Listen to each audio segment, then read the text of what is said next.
Hope everybody's doing well. It's great to be back on the practice field this week. Mindset is 1-0, trying to get back into the win column. Tough task ahead. SEC opponent, Vandy, good football team. They create several different elements based off who's in there at quarterback. Don't really know who's going to start. And our process right now is to make sure that we show up the run. I know it's a little different when Wright's in there, a little bit more Q run stuff than Sills, but we got to do a great job of stopping the run this week. I think they have dynamic backs that can really tote the load, and we got to do a great job of really controlling the line of scrimmage. When you look at Shepard and Johnson on the outside, good receivers that create somewhat of a matchup problem when you're talking about 50-50 balls based off their height. So we just got to do a great job overall up front. As I said before, I told those guys we got to control the line of scrimmage, and that's going to be the key for us this week. With that, I'll take your questions. Steve, I know obviously you guys are looking at film and looking at big problems every week of the year, but does having that week off give you a chance to look at maybe a little more big picture as opposed to game planning for one specific team? And did you find anything, that maybe you hadn't seen earlier? It wasn't a mere fact that we found something that we didn't know about.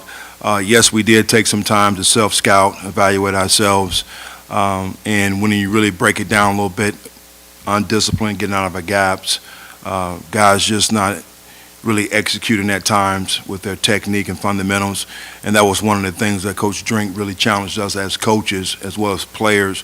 Let's get back to the basics. Let's get back to the fundamentals and technique. We're not going to out-scheme guys. We got to outplay them, and that's one of the things that we focused on was fundamentals and technique. This past week was a point of emphasis for us. But when you say you're getting out of gap, but fans hear that and may not understand, is that more of a guys maybe didn't know where to go, or physical thing? No, I don't think it's where they didn't know where to go. I think it's times when you get involved with the game, you're trying and you're pressing too much to make plays. Guys want to make plays. They're excited. I don't think anything is malicious where guys are just constantly, okay, I got the A gap and I'm going to swim out of it. I just think sometimes when I call dirty eyes, they're seeing too much, and they really just got to take care of their responsibility.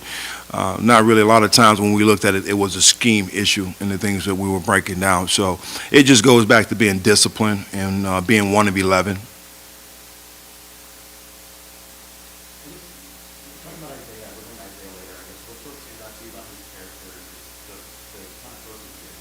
I think he's one of our most consistent players. I said that to the coaches this past week. When you went back and watching tape, he's constantly trying to do it the way we asked him to do it. Making plays, staying in his gap, shedding blocks, great job rushing the passer. When you look at him as well as another guy that stands out, KAD, I think these guys have been the most consistent for us this year for his performance.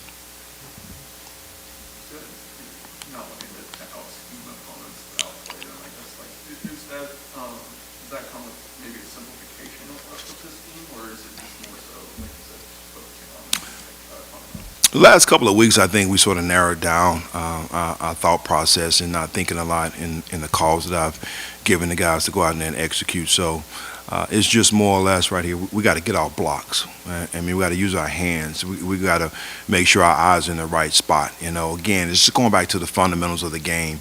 And you can sit here and come up with several different schemes, but the bottom line is we got to go out and execute.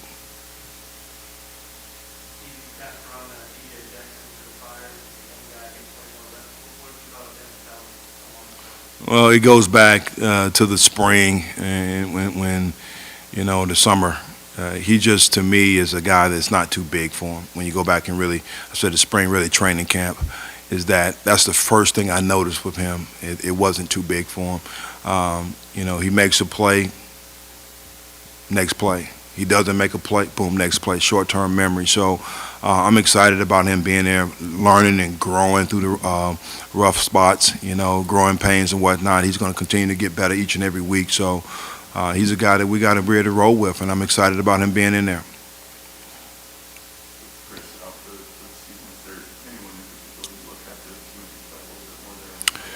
No, it's going to be by committee.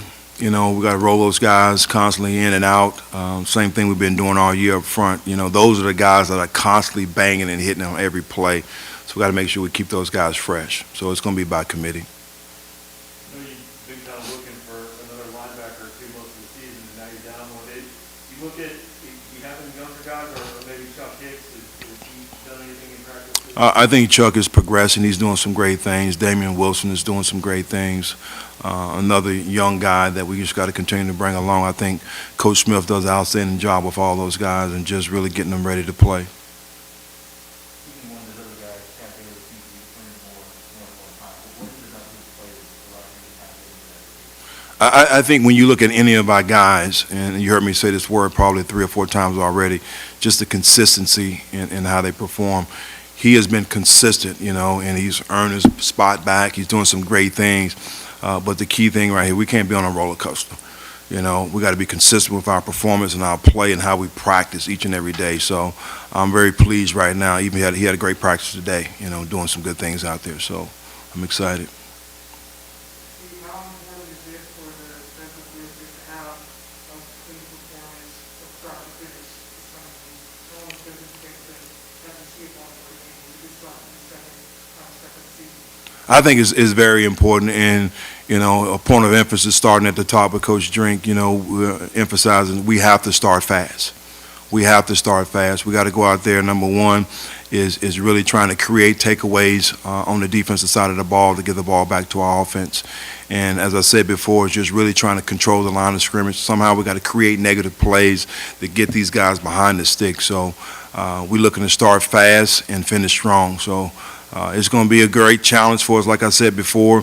But, you know, the key thing with us, we got to keep the focus on us and just do our job. What kind of a zone can that first drive of the game set?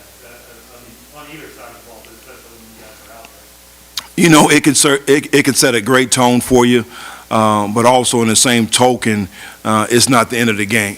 You know what I'm saying? So we can't panic, and then also you can't get too hard on yourself when you go out there and do something great. You know, BC, interception, those kind of things. You got to stay the course throughout the game. Coming off the bye week, what are the advantages of having a little longer to prepare for a game like that? You know, sometimes, and I used to say this in the league all the time, it's just, you know, the great example is to play on a Sunday and come back and play on a Thursday. You know, people think you can't do it, but it limits the thinking. Because I think sometimes when you have too much time, you know, you can outthink yourself. You know, all of a sudden you start guessing, well, we need to do this, we need to do that. You know, and right now, I didn't allow us to do this week. We focus on the things that we needed to get done, and got a very tight menu so we can go out and execute, communicate, and fly around and play fast.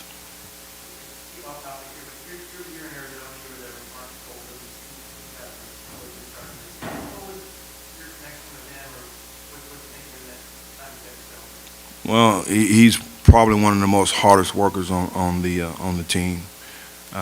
He's in there early stage, late. Had an opportunity to meet his dad, and I see where that foundation comes from. Mom and dad are very solid for really pushing him to be the best, and just a great human being. Good football player, but a great person. So I'm excited for him as well as the organization as a whole and what they're doing right now. So, all right, kudos to those guys.